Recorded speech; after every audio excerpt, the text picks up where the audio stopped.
Greetings, ladies. My name is Ashley McCarty, and I am blessed to serve as the Executive Director of Missouri Farmers Care, the joint effort by Missouri's agriculture community to stand for the men and women who provide the jobs and food upon which our communities depend. I am so honored to be with you and to be able to share a little bit about what we do and share several amazing women in agriculture and a few of their snippets of their inspiring stories. I have been with Missouri Farmers Care for 5 years now and am blessed to work with an amazing team of women that move Missouri agriculture forward on a daily basis. We do that through a variety of programs and are thankful for those that partner with us and the reach that we are able to make. If I were to sum up Missouri Farmers Care, I would say our umbrella organization that encompasses the 45 groups that make up the breadth and depth of Missouri agriculture harness the power of Missouri agriculture. We came together around Proposition B and Amendment 1 when we were talking about the right to farm and the right to raise dogs in the state of Missouri, and knew that the forces that work against agriculture were stronger than any of our individual organizations which each have their own strengths. And so we knew it was incumbent upon us to come together and make agriculture a solid and unified force in the state of Missouri.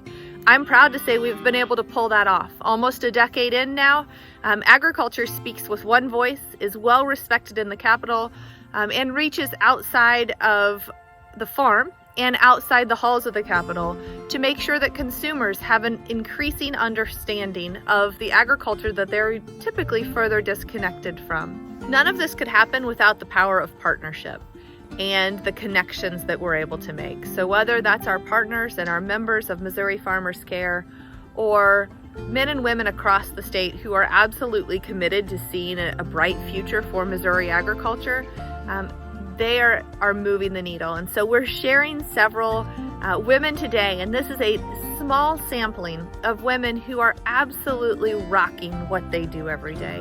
Where most of us are balancing farm and career and family, and it's a lot on our plate, but I know that there's commonalities in the passions that pull us all together and the commitment we have to do the best that we can do in all of those avenues of our life. And so this is a wonderful time to come together, celebrate some amazingly successful women that are on our panels, and really celebrate each other. I love the concept of straightening each other's crowns, and I think that happens so very successfully in Missouri agriculture. So just a little bit of my story. I am living on our Century Family Farm, but one that the Century Family Farm is 160 acres. And so I decided in second grade that I was going to go to Mizzou. I was going to be a vet. By the time that I made it to Mizzou, I had changed that, but stuck with my animal science course, knowing that I wanted to be home on the farm. That has played out, and my husband and I are blessed to both be back home. We share the farm with our 3 boys and their boundless energy, who are 13, 10, and 6. We homeschool them from the farm. We felt like they were missing out on a lot of what we do and a lot of our lifestyle, and so we're able to bring them home and bring them into the operation. We balance and struggle a lot. We have been able to build our herd into 100 Red Angus commercial mama cows, and though sometimes we think they might kill us, we are happy to be living our dream, our long-term dream. The thing that I think is our motto around Missouri Farmers Care is, at least mine, is do the next best thing. So we all have a lot to juggle, and I always am just trying to achieve and accomplish the next best thing that we can accomplish with our time and our energy. Missouri Farmers Care exists to build connection. So collectively, we are able to harness the power of agriculture from our 45 members that range from commodity groups that everyone would be familiar with, from corn and soybean to cattle and pork, Farm Bureau, FCS Financial, MFA and MFA Oil, to our diverse members that make up the breadth and depth of Missouri agriculture. That would include the dairymen and dog breeders of the state, the VOAG teachers, the levee and drainage districts. Missouri Farmers Care was formed to harness the collective power of our voices and our organizations. And that's what we've been doing for well over 10 years now. One of the ways in which we harness that collective power of agriculture is by reaching consumers. Individually, we all are called to do our part, and we're learning here how to best do our part in making sure that people see our passion, understand our knowledge, our adaptation of technology, and can appreciate what goes on our farms on a daily basis. Collectively, we all have to do our part as well, and that's why many of our organizations across the state exist and definitely pulls together in the mission of Missouri Farmers Care. So we have pooled our resources to be able to reach consumers on a grand scale. For the last several years, we have partnered with the St. Louis Cardinals in the 3.3 million dedicated Cardinals fans that tune into games and attend games when they are possible to be attended in stadium. We reach them through videos, print ads, bringing farmers to the ballpark to talk to consumers and answer any questions, radio ads to say that our farms may look different than they did once, but we are committed, we are passionate, we are caring, and it is because of agriculture across the state and this nation that they have food, feed, fuel, and fiber today and into the future. And so that collective voice is stronger than any of us could have been able to have alone, and harnesses the power of agriculture. Hi, I'm Addie Yoder. I am a farmer in Northeast Missouri where we raise corn and soybeans and have a cattle backgrounding operation. I'm also a mom of 4 and a life coach and a podcaster, and I share our farm story on social media all the time. My goal with that is to be a trusted source of information for consumers. I've created a space that includes a lot of women who are moms, who read books, who are interested in health and fitness, and through those other connections, it builds a relationship and trust so that when they have questions about corn or food or where things come from, they know that they have a safe place to go and they're going to get an honest answer. So the more I can build trust and create actual real relationships with consumers, the more fun that I have. Coming to you today from my family's Century Family Farm in Northeast Missouri, our family shares the same goals that many of us have, to do the best that we can with the resources that we have today and protect and steward them for the long term. So as my grandfather did and as his grandfather did before him, we are tending to the resources as best we can, tending to our livestock with passion and dedication every day, and raising our family so that they can enjoy the fruits of our labor and the benefits of this investment for years to come. I know that many of us have that long-term vision, whether we're starting out or we're on multi-generational family farms. We all share a passion and commitment that we love it so much. Why would we not want to share it with others? And one of the newest programs of Missouri Farmers Care is sharing this connection not only with each other, but with Missouri consumers. The Missouri Leopold Conservation Award Program, now in its 4th year, highlights that those of us that are on working farms and ranches across the state not only are the private land stewards of our state, with over 90% of lands of Missouri in private landowners' hands, our responsibility also includes clean air, clean water, and abundant wildlife. And it's private landowners that make those abundant resources possible across our state. The exceptional thing, there are thousands of farm families with their passion and dedication and commitment to land, animals, and production stewardship across the state.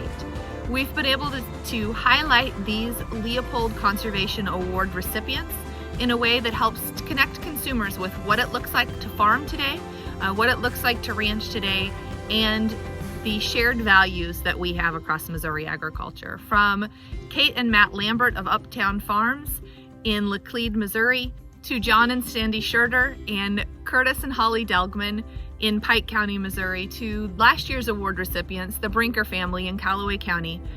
There is a shared entrepreneurship and an envelope pushing spirit in which these families are demonstrating soil health techniques, water quality techniques, rotational grazing, integrated nutrient management, and many other practices that are worthy of being recognized as Leopold Conservation Award winners. This is unique to the state of Missouri. So this is a national program. There are over 17 states that have Leopold Conservation Award programs. But what's really interesting about this is the renowned conservationist Aldo Leopold really had Missouri roots.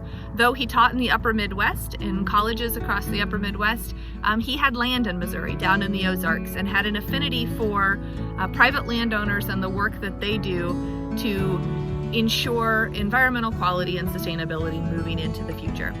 And we look forward to the 2020 recipient being named soon. This is an area in which we believe there are many innovative producers out there that would make great recipients for this award. Not only is it prestigious across the nation, highlights a lot of great qualities that we want to share with consumers and producers around us, but it comes with a pretty hefty cash prize of $10,000, a plaque, and several opportunities to be recognized for work on and off the farm. And so we encourage you that feel this may be a good fit for your operation to check out more on the Missouri Farmers Care website at mofarmerscare.com. If you would have told me before I had kids that I was coming back to this area and going to live on the farm, I would have laughed because there was no way. But I think when you have kids, it kind of changes your perspective and changes what's important, and you really want to be close to family and make sure that you're raising your kids in a community that has good values, family values, hard work. And so I just wanted that for my kids, and so it kind of changed our mindset. Right now, I don't work on the farm. I'm an insurance agent for Missouri Farm Bureau. Curtis works full-time with my dad, and we have some partnership in the cattle operation, and then he helps with my father's row crops, and then he has some of his own.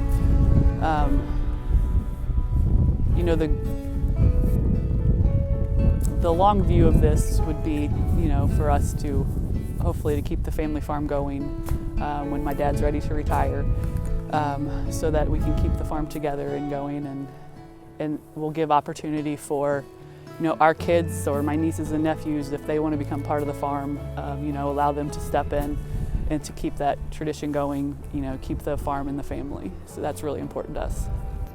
Over the years, as leaders in Missouri agriculture have worked on local agricultural issues, it became clear that we were lacking a vital connection with local leaders and decision makers. And so 5 years ago, it began the development of the Agri-Ready County Designation Program. This program embodies just that goal. So our goal is to develop better relationships with local leaders and decision makers, and the linchpin in this effort has been local agricultural leaders such as yourself. Those that want to make sure that they have strong relationships with their local elected officials and are willing to advocate for agriculture at each and every opportunity that they see, so that agriculture is in the forefront of decision-making processes on the local level. This program in the last 5 years has become a resounding success. So we now have 64 of Missouri's 114 counties that are Agri-Ready designated, just like here in Sullivan County, where agriculture is certainly the driver of the economy. The local county commissioners saw an opportunity in Agri-Ready County designation and wanted to equip themselves with another tool in their toolkit to promote their local economy, bring local additional agricultural education resources to bear, and help drive opportunity here at home for them. And so this program is voluntary, there's no cost to our communities, and it is really as simple as just creating a win-win for our communities in agriculture. We're proud of partnerships like this, and they are as diverse and as broad as the counties are in this state, from north to south and east to west. We have counties that are looking to drive more local meat processing, those that have built additional higher education opportunities in agriculture, and those are really just looking for jobs, entrepreneurship opportunities, and employment to keep the next generation at home rather than heading down the road to seek new opportunity. And so this program has been one that has been able to bring in our Ag Education on the Move resources in a partnership with local FFA chapters and other partners is one of the first things that a community sees when they become Agri-Ready designated. There are opportunities for local leaders to engage across our state in AgriReady as well. So building visibility of agriculture is a great opportunity. Also, while 64 counties is a great start, we would love to see the map colored green with 114 counties across the state, recognizing that agriculture, the $88 billion industry that we have across the state, is the foundation and economic driver in each and every one of our communities, from Kansas City and St. Louis to Milan and Poplar Bluff. We have a lot of opportunities to continue building this program. So conversations with local county commissioners are easy, and we welcome you to reach out to us if you have an interest in seeing your county become an AgriReady designated county. Recently, Missouri Farmers Care has been brought in to help lead a new effort and a new organization, which will be called MO5, the Missouri Food, Feed, Fuel, Fiber, and Forest Consortium. This is a brand new collaborative developed out of the Show Me State Missouri Food, Beverage, and Forest Products Manufacturing Task Force. And so a need was seen to develop a nimble, collaborative, public-private, academic and business consortium to help determine the top development opportunities in Missouri agriculture and then create the resources and the team to help see those accomplished. So this may manifest itself in a variety of ways, and we can't wait to see as the leadership circle gets together and starts determining maybe low-hanging fruit or best opportunities for progress in Missouri agriculture. It's been proven that our $88 billion industry can more than double by adding value and adding processing to the plethora of agricultural products that we have across the state, many of which leave the farm gate and then leave the state's borders without any value added. And so this is a brand new effort, and we're honored to be leading it, and look for more details to come and more opportunities to come for communities around the state as we enhance and add value to our agricultural production. Hi, I'm Heather Fletcher. I'm the Program Director for Agriculture Education on the Move, which is an in-classroom program designed for Missouri third graders to introduce them to agriculture and where their food comes from. We work with Missouri Farmers Care membership and other ag organizations to present their educational resources in a way that engages students through hands-on learning and activities. I'm so passionate about Agate on the Move for two reasons. First, as an advocate for the ag industry, I truly believe that we are educating that next generation of consumers. What better time to introduce those basics of farming and food science than when students are just naturally curious about the world around them? We have fun with the students, we engage them in that hands-on learning, and we leave them with a good feeling about Missouri farm families and the work that they're doing for us every single day. We're quite literally planting a seed for those students to grow into the next generation of informed consumers. Second, as a mom, I believe a program like Agate on the Move that enhances my students' education and opens their eyes a little bit more to the world around them is a win, and is preparing them for a brighter future. Students participating in Agate on the Move look forward to our educators coming to their classroom each week, and I think particularly now, when schools are adapting and having to operate a little bit differently, that excitement is so important. We are enriching lives, one classroom at a time. Many of us who have spent time in our communities and in our schools understand that kids across our state don't always come to school with equal opportunity and prepared to learn. And Missouri agriculture saw that need and took the challenge on to stand in the gap for kids who simply do not have the nutrition that they need to come to school ready to thrive and to be put on a track to be a happy and productive citizen their lifelong. It is an unfortunate reality that 1 in 5 rural families and rural children are food insecure, defined by they do not know where their next meal may come from. That is a harsh reality in the Midwest, the breadbasket of the world, that there is such abundance in our fields that sometimes we struggle to market, and yet not always does that abundance reach everyone's dinner table. So there are a lot of factors that go into this situation, but the one that agriculture felt prepared and equipped to address was ensuring that abundance could be found for Missouri's children, and that adequate nutrition could be found for Missouri's children. So 4 years ago now, we adopted the Drive to Feed Kids and joined with several other agricultural organizations that had already been doing a Drive to Feed Kids. Missouri-based NutriBlend had really been leading the way on this for several years, and we thank them for their leadership because it's allowed Missouri agriculture to really assess this need and has come up with several innovative solutions thanks to partners and farmers and individuals across the state who have stepped up. We did